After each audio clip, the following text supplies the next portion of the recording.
Bienvenue, chers frères, chères sœurs, chers amis, à notre émission Viens et vois.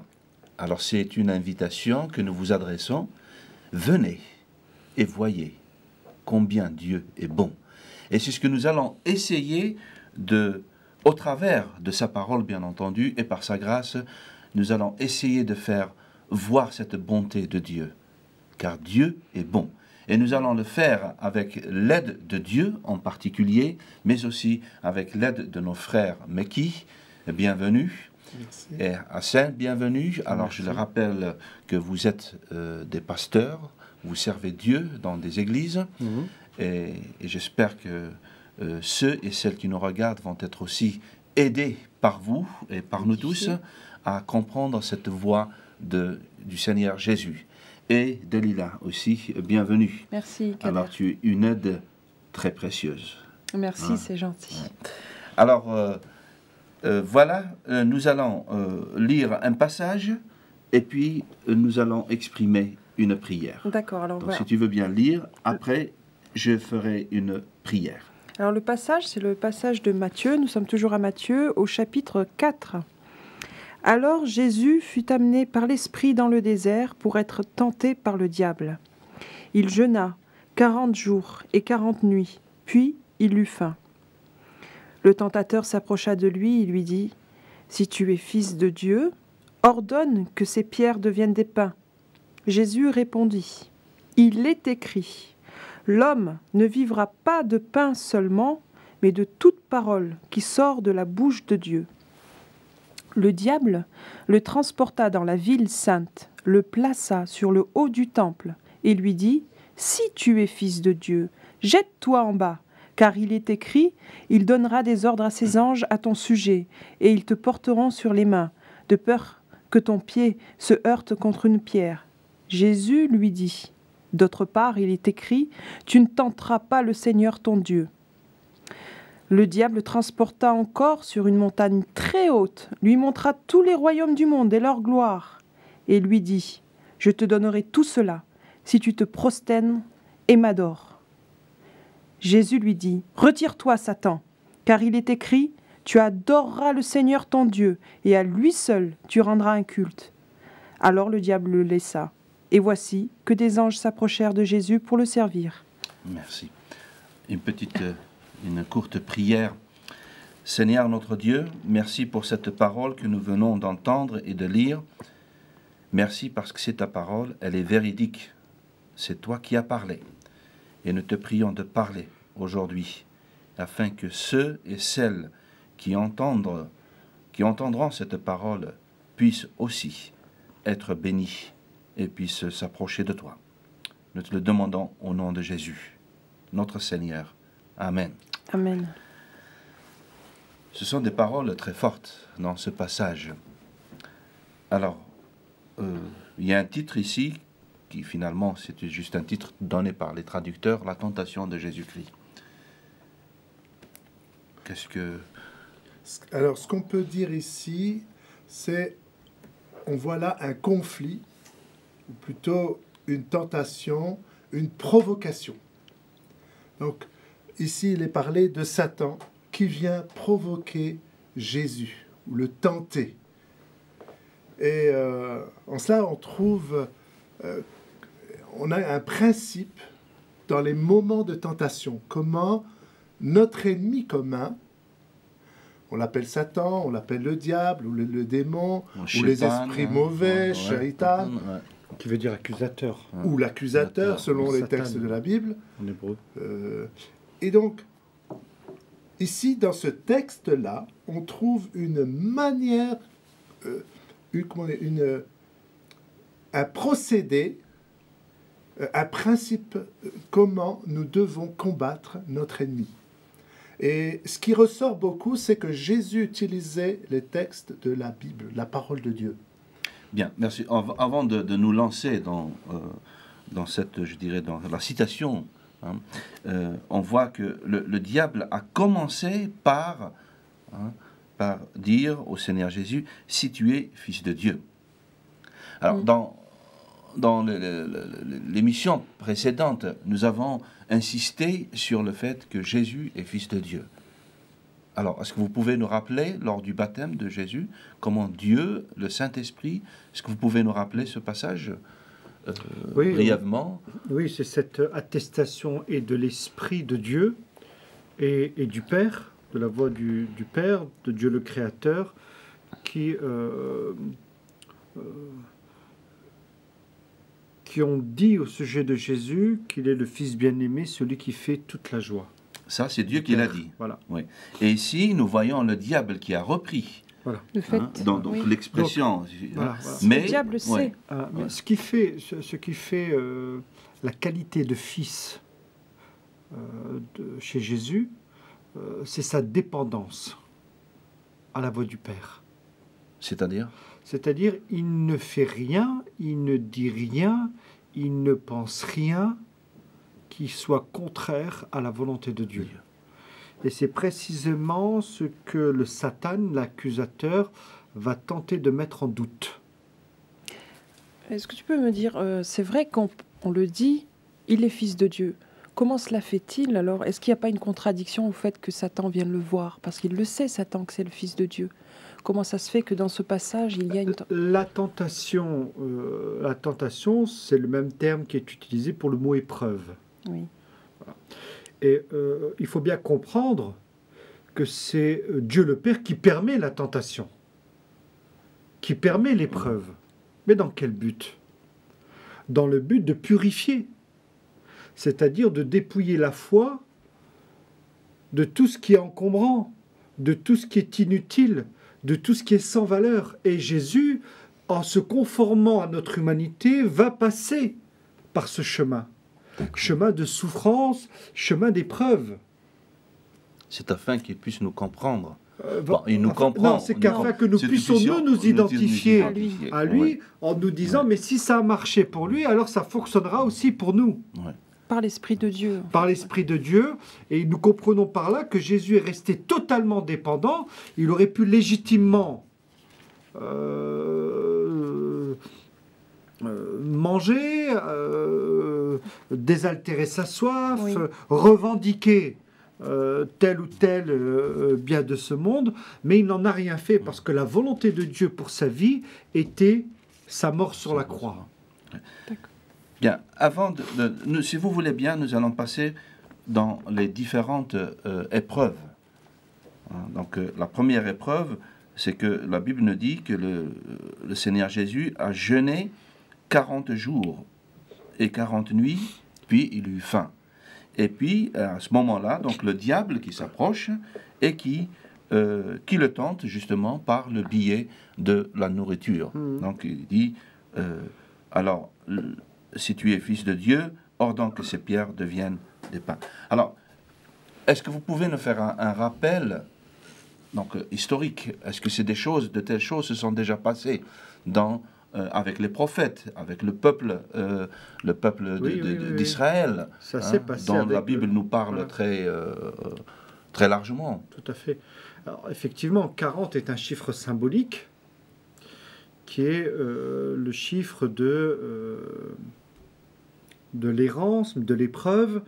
Et effectivement, Israël, pendant 40 ans durant, a erré dans le désert depuis sa sortie d'Égypte jusqu'au moment d'entrer en Canaan, pays de la promesse où coule le lait et le miel. Le prophète Élie également a connu cette période de 40 jours, mais toujours le chiffre 40. Moïse aussi. Moïse également. Je me rappelle bien. Voilà. Ouais. Mais là, Jésus est identifié à Israël aussi. Il est l'Israël de Dieu, n'est-ce pas?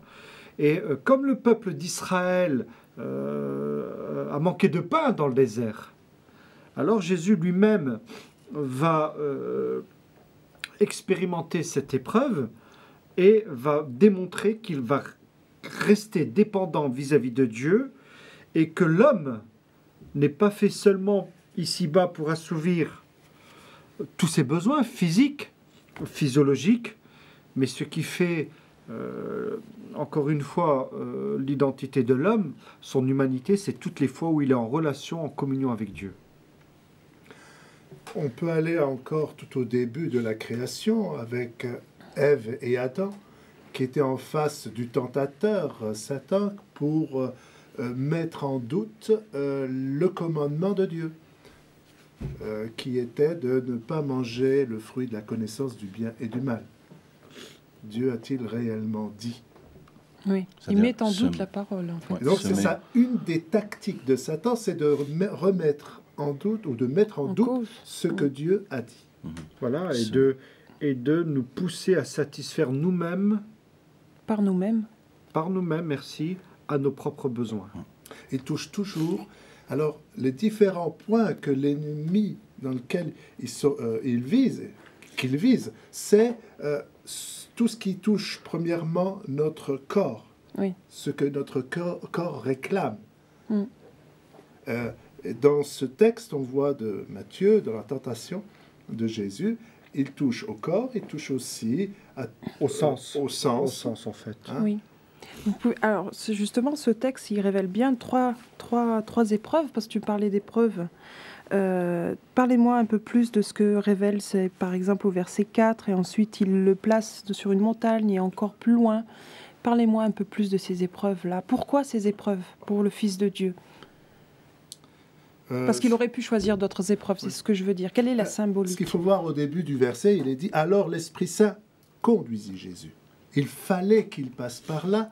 Et puis après, on voit comment cela s'est passé. Alors il a eu, on pourrait dire, un voyage gratuit de la part de l'ennemi pour le tenter. Donc il l'a transporté en haut d'une falaise pour après se jeter, hein, en incitant à vouloir se jeter parce qu'il est dit dans les textes de l'Ancien Testament que des anges te porteront, hein, de peur que ton pied ne heurte une pierre.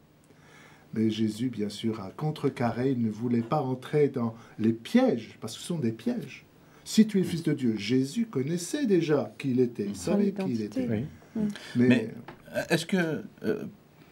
bon, ça fait à peu près 26 ans, ou 27 ans que j'ai eu la grâce de connaître la voix du Seigneur Jésus.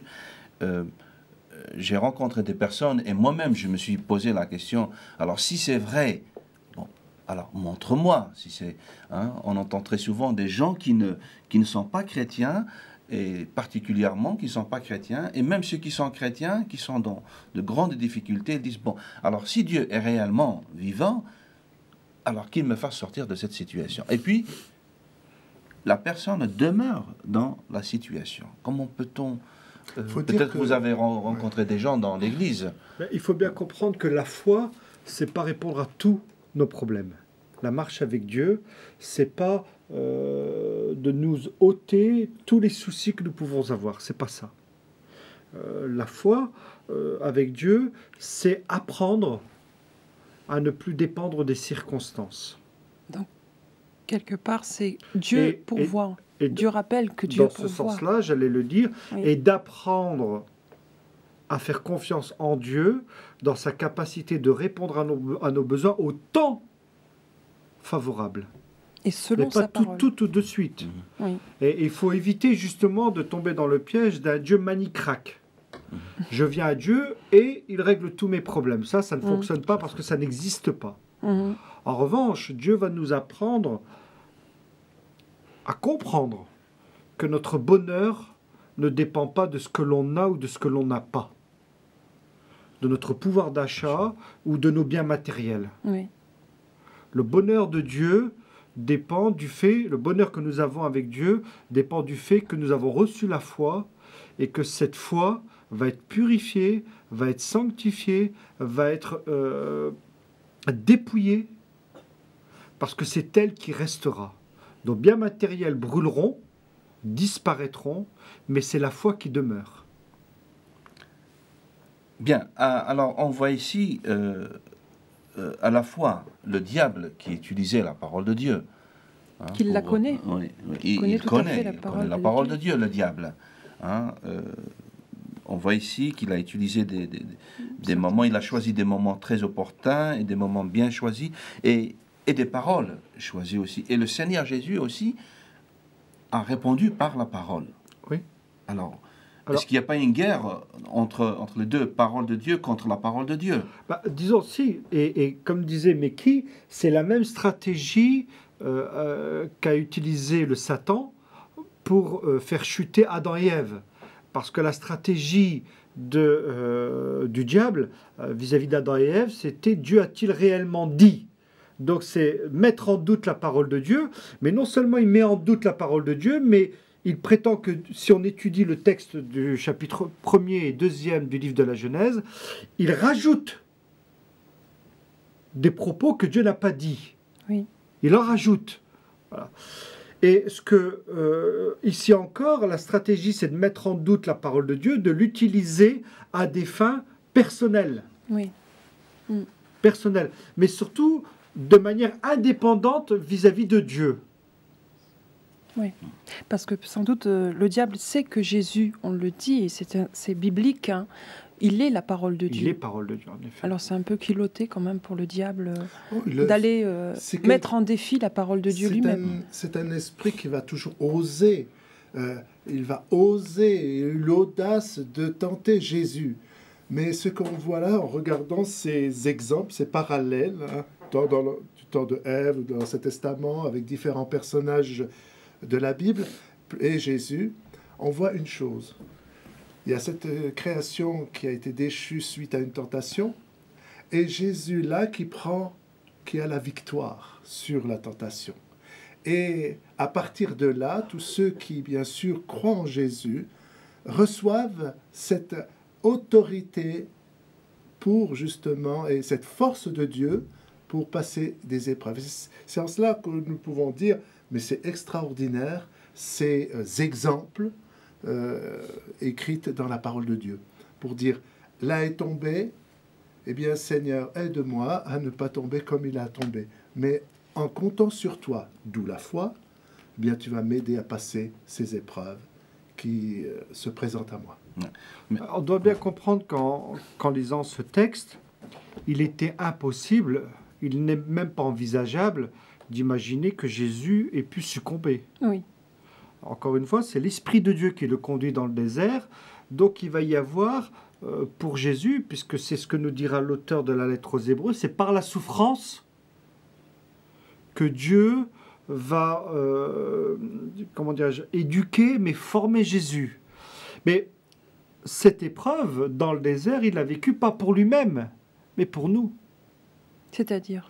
Pour que nous comprenions, pour que nous sachions que si Jésus a eu la capacité de dire non à la tentation, non à l'accusation, non au mensonge dans nos vies, dans sa vie, alors c'est possible pour nous.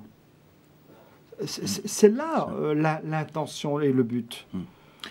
Est-ce qu'on peut voir les trois différentes tentations dans les trois différents domaines de la vie d'une personne? Alors, la première tentation, c'est dans quel domaine? Je crois qu'on l'a déjà dit. Physique. Alors, si je peux me permettre, c'est de rappeler une parabole que Jésus a citée quand il dit « Beaucoup reçoivent la joie de l'évangile, de la parole de Dieu, de cette semence qui est la parole de Dieu, et qui, à cause des soucis de la vie présente, eh bien, ils trouvent une occasion de chute. » C'est-à-dire, ou encore à cause, ou encore un autre texte où il est dit ne vous inquiétez de rien, parce que Jésus, connaissant nos humains, nous, les faibles créatures, il connaît ne vous inquiétez de rien. Ce sont les païens qui recherchent ces choses, les biens matériels. C'est-à-dire les non-croyants, les païens, ceux qui ne croient pas, ou qui n'ont pas la foi en Dieu de façon autant forte, profonde. Authentique. Ouais. Donc ça, c'est la première tentation. La deuxième, il lui dit, alors le diable le transporta dans la ville, le plaça sur le haut du temple. Dans l'évangile de Luc nous dit que c'était dans le temple à Jérusalem.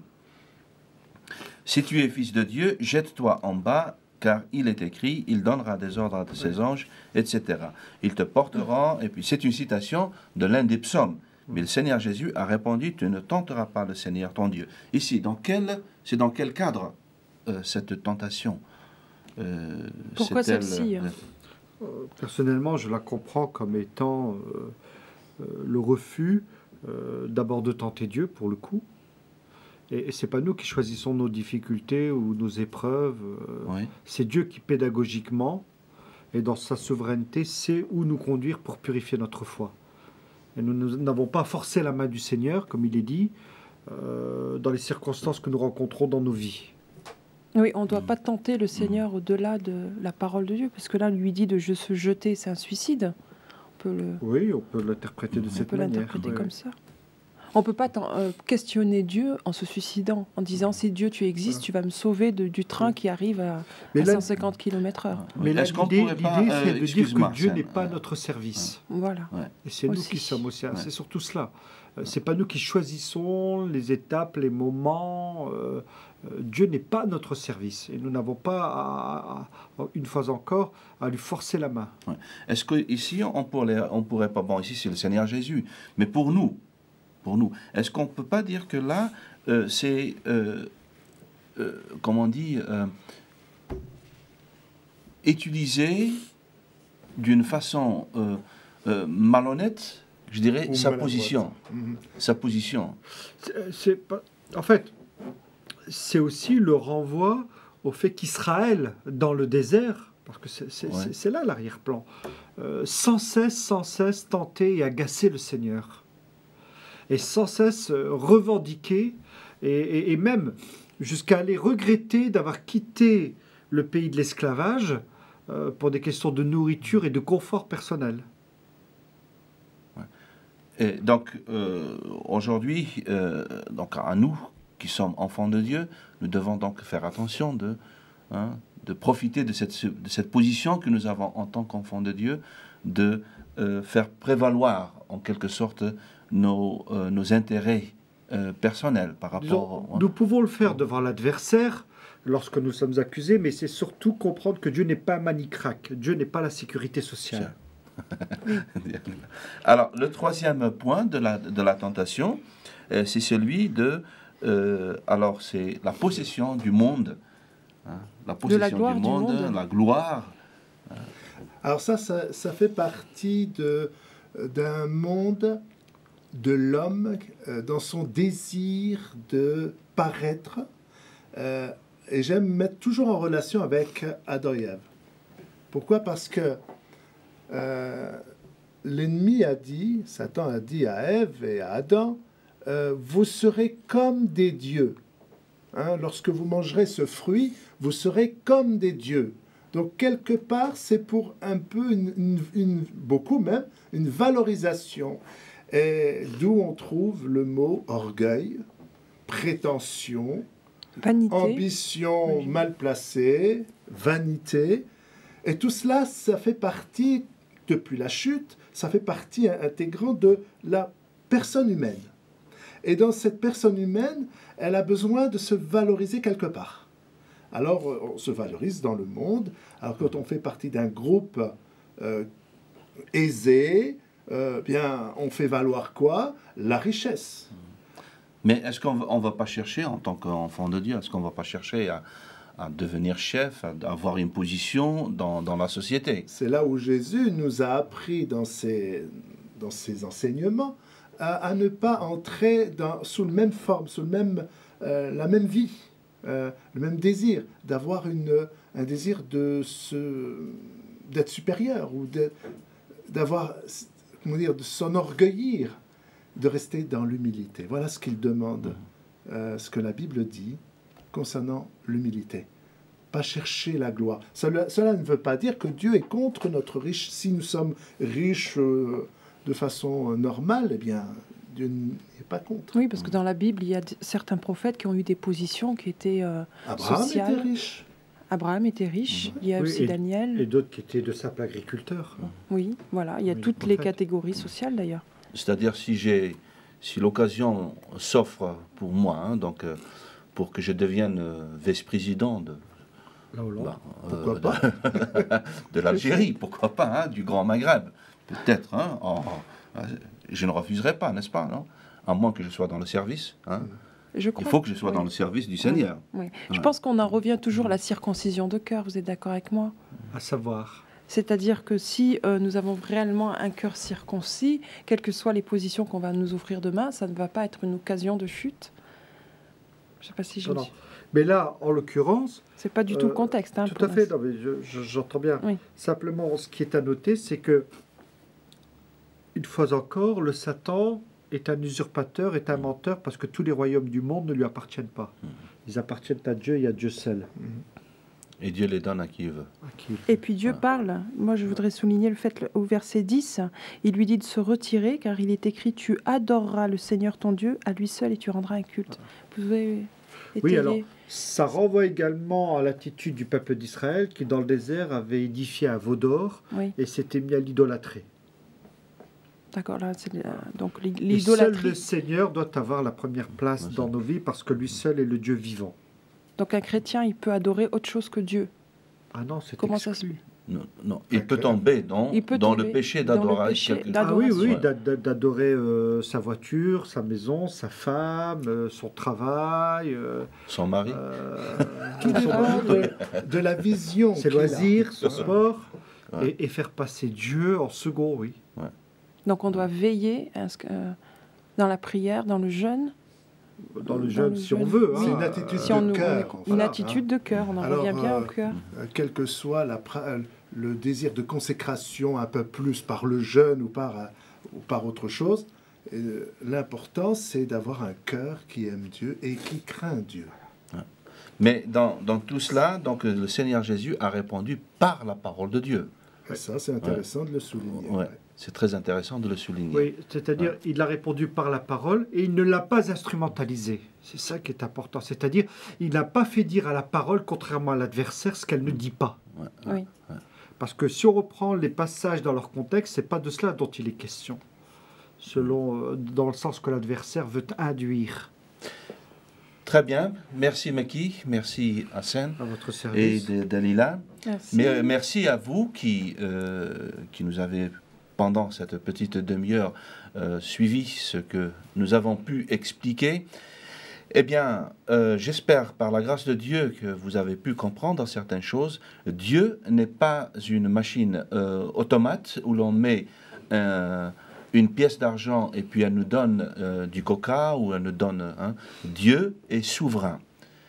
Et si vous passez par des moments difficiles, Dieu est tout-puissant pour vous donner la force pour justement être vainqueur de la situation. Et j'espère par la grâce de Dieu que vous avez pu comprendre aussi que la parole de Dieu ne doit pas être utilisée pour son bien ou pour justement justifier sa foi, mais c'est pour glorifier l'Éternel Dieu, notre Seigneur. Merci et au revoir. Au revoir.